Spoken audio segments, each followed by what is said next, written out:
Well, let's talk about quick shifts, quick things you can do to shift in an instant during times of crisis. Because when you're in that crisis mode, you can't always have a full therapy session or go get energy work or do these more kind of involved, time-consuming approaches. There are a lot of things you can do in the moment very quickly that require very little time and no accessories or other tools. You can do them all by yourself. Welcome back to my channel. I'm Dr. Kate Flynn and I'm super excited you're here. Let's jump right in. Number one, breathe. It really is that simple. Put one hand on your chest, one hand on your belly.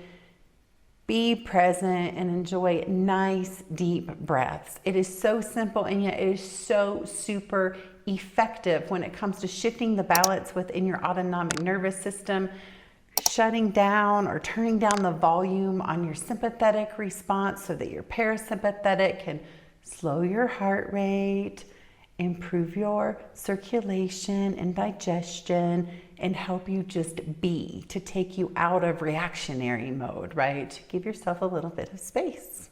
Number 2, 3, 4, 5, and 6, because I like to combine them. So color, shape, sound, and movement. Color, this is where your imagination comes into play, and you say, body, what color would be of most benefit for me to process through X? Whatever it is you're experiencing in that moment that you want to resolve, that you want to bring to conclusion. So for me, I just heard blue. So I'm gonna imagine blue, and maybe I'm gonna put the blue in a shape. Hey body, what shape would be of most benefit for me to bring this experience to its resolution, to conclusion? I'm seeing little blue pyramids going all through my field. It's my imagination. I'm making it up and it doesn't matter because it's still working. Sound. How many of us allow ourselves to make any noise, to be heard, to use our voice?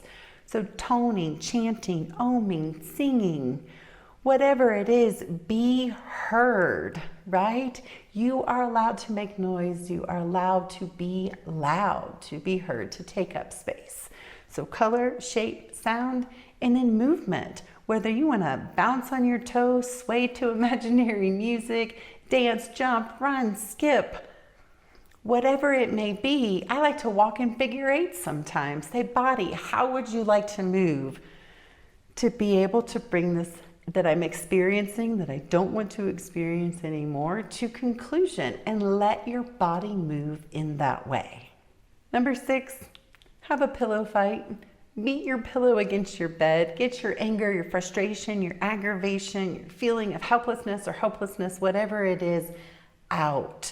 Do something physical. Maybe you have a pool noodle. That to me feels more substantial to beat against my bed, but a pillow will most definitely work.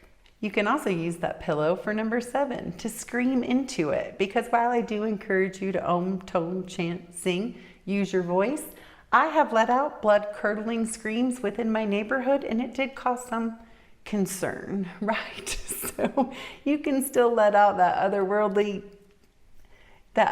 scream into your pillow, keep your neighbor's mind at ease, but still experience that resolution, getting the angst, the frustration, the anger out of you. Number 8, be in nature. Go sit under that tree. Go wrap your arms around it. It sounds silly. I don't care because it works.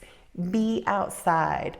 I remember telling my friend that I felt like we needed an interdimensional way station when we needed to take a break from this earthly experience. And she looked at me and she said, Kate, I think we have it, and it's called nature. And that is how healing nature really is. So go outside, put your feet in the grass, sit against a tree. It will change your experience, I promise. Number 9, I'll throw up a card to a little video meditation sequence on overwhelm, so you can watch the visualization as you learn to see it for yourself and place yourself in the middle. And finally, number 10, the trust sequence. That's another video. These things take just a couple minutes, even if that, and you will notice a difference. You'll start to move through that crisis mode experience. You'll start to let your nervous system settle, and then you can be more available to hear the signals and signs and feedback from your body that always knows what to do. Always. We just have to reclaim the power from our minds, put it back to our body, and listen. Now, if you do these things and they help for a little while, but you find that that pattern's repeating itself, that is when you're going to want to get more curious, and you're going to want to figure out where the distortions are.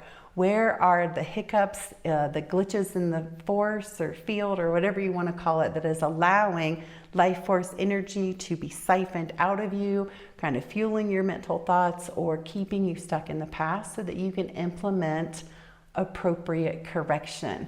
That's what I do in my practice every day with my clients. Empower you to figure out what's going on without having to dissect or repeat or even understand your story, but simply to bring things to resolution. So if you're responding to that, then reach out. I would love to work with you.